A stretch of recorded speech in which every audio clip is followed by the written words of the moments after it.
To all the people who I've been chatting to in the last couple of days about ATS systems, here is the long-awaited and much promised video giving you a bit of illumination. Sit tight, you're in for a bit of a ride. So the first thing you need to understand about an ATS system is the purpose behind an ATS system, why it was invented, what it does, and what we can get from it. Okay, because it's not this big scary thing. First of all, an ATS system, it stands for Applicant Tracking System, but it's not really a tracking system. It's actually just a big database. And like with any database, garbage in, garbage out, but to the same extent, what we search and how we search the database dictates how we use it. Okay? So what you put in needs to be good quality, but conversely, what the recruiter is searching on needs to also be good quality. Guys, I want to dispel a myth. Recruiters want the best person for the job. We don't want to throw away CVs.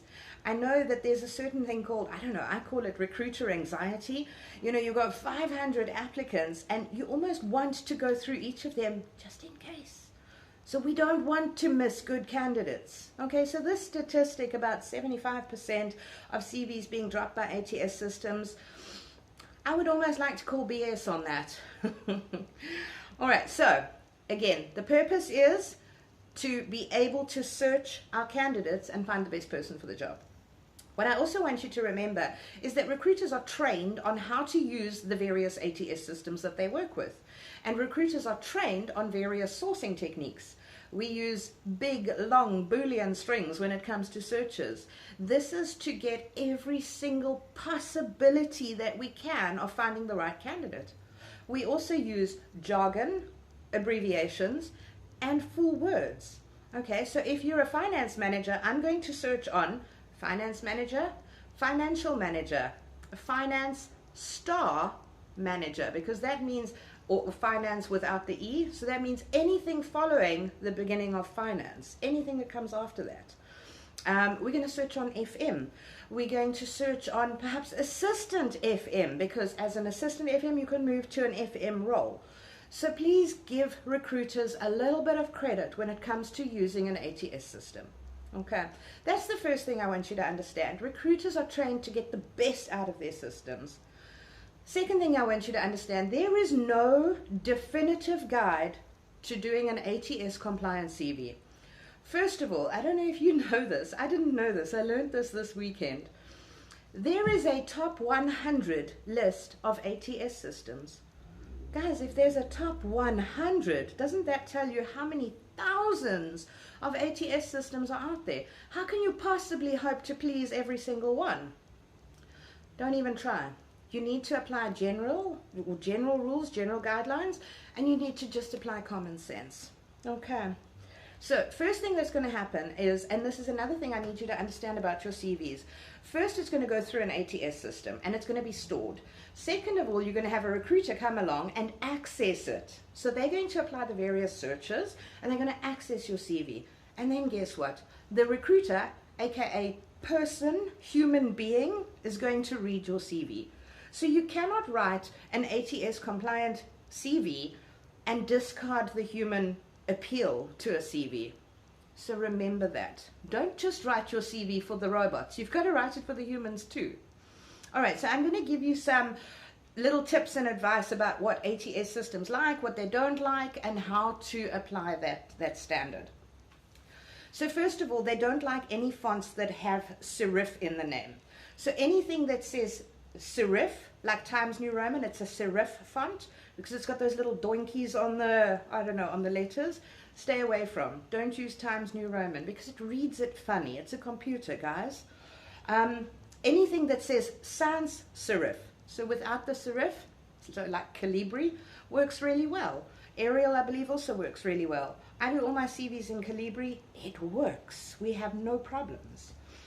No columns, because what it does with columns, so you know these really fancy CVs where you see a color bar down the side and everything's written down the side, and then there's all the other stuff here in the white space. It smashes it all together. No columns, no fancy CVs. Don't get fancy. Keep it really simple. Word document, bold, bullets, underline. That's it. Don't get fancy. Okay, no columns, no fancy, no graphics. Bullets, I've seen some really creative bullets. Some people get very clever with their bullets. ATS systems like simple little round circles. You can maybe do squares, but little circles seem to be the best. Stick with simple, guys. No graphics, no tables. They don't like tables. No colors, PDF or Word. That's it.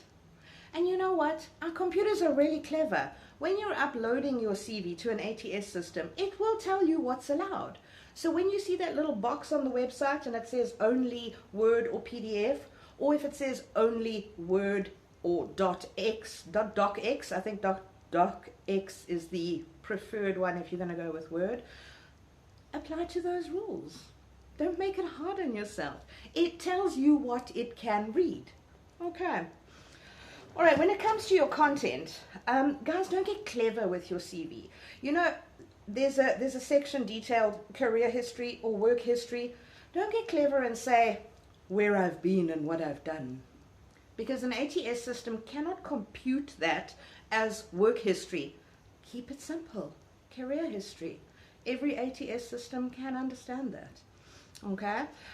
When it comes to jargon, and you know, you have a lot of sort of acronyms in the place that you work, so don't use an abbreviation without also including the long form. So if you've got an MBA, put in brackets Master's Business Administration. Simple. Make sure that you read for both. Use a lot of keywords and similar words, and I don't advocate that people take this keyword story too far. I've heard of people who actually write a whole bunch of keywords and then they highlight it in white so it looks like just white paper on the background, and hope that ATS systems are going to pick up on this. Guys, when you start doing that, you're signaling that, I'm not going to say it, but really write a good CV for your skills with your differentiators, and you will have all the keywords in there that you need and that a recruiter could possibly search on. So use a range of different words. So if you're in sales, don't say sales, sales, sales, sales, sales. Talk about sales, talk about business development, talk about account management, talk about revenue generation, talk about profits and loss, talk about maximizing revenue. So you see how you can use a word cloud to increase your keywords while still being completely sensible about the whole thing. With regards to verbs, a lot of people write their CVs with words like responsible for, did the monthly accounts. Okay, so I'm looking for action words. An ATS system likes action verbs, so maximized profit, increased revenue, optimized the system. Okay, so just be clever about it. ATS is not going to bite you, and it's just applying common sense. My final cautionary: do not use these ATS system checkers that you find online. I worked with 2 candidates. I used 2 candidates as a sample. I decided I'm going to try this. So I put the first candidate through the ATS system checker. She received a job offer in a foreign country. The ATS score was 17%. I put the second CV through the ATS checker. This candidate received a job offer off that CV in South Africa. The score was 66%. Guys, I use the same template for all of my clients. There's nothing fancy. I don't get creative or original because I know ATS systems like keep it simple. So, if my CVs, where my candidates are being successful in finding jobs, are scoring that low, and you're getting worried about a score of 50 or 60%, don't even go there. They're not accurate. The sole purpose for those checkers is to get your business as a CV writer. Food for thought. Good luck with implementing your CV.